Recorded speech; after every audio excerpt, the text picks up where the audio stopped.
So I've started getting my workshop up and running, well, rather my new workshop. And I needed some smaller projects that I could work on when I have half an hour at the most to work on something.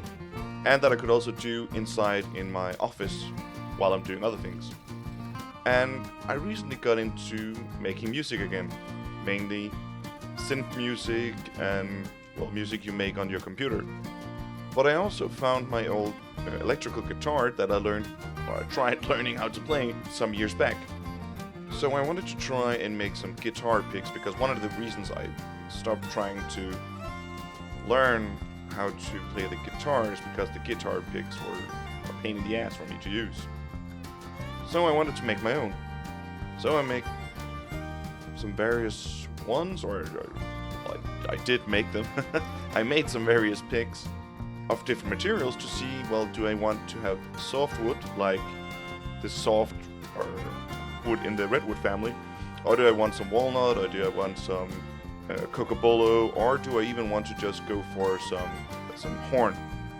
Now initially I tried doing it all in my little office space where I used the cope saw and everything, and it took me so many attempts to get one guitar pick that I just concluded it wasn't worth it.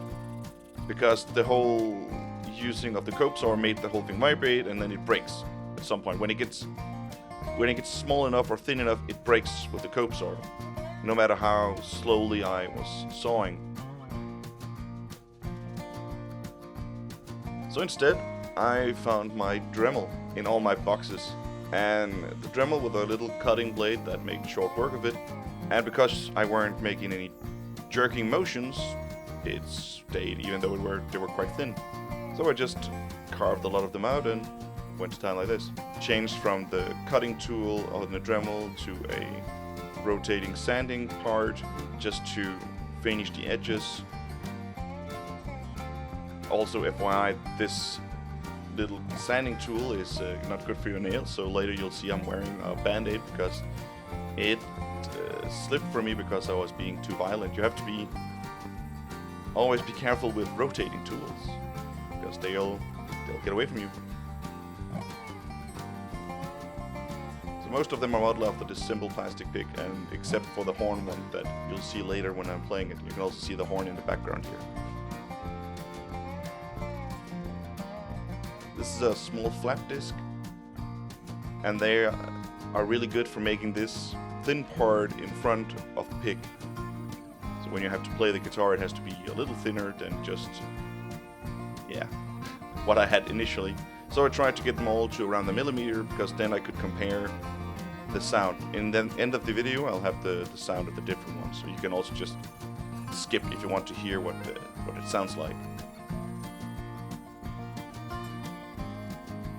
The whole process with cutting the Dremel, sanding the edges, and then sanding with the flat disc, that took around 10-15 minutes at the most for the ones that had the most edges to finish. And then I went inside to do the final sanding just by hand with sandpaper.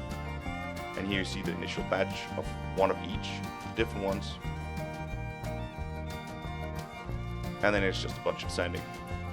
My favorite ended up being the horn, because the horn is just so gosh darn pretty, and because of my fat fingers, it feels the nicest because it has this natural curve that my thumb can recess in. And I just finished it with some beeswax and linseed oil just to give it a nice clean and a softer finish. And basically here is the finished horn pick. And now I'll leave you to listening to all the different picks, and have an amazing day, and thanks for watching.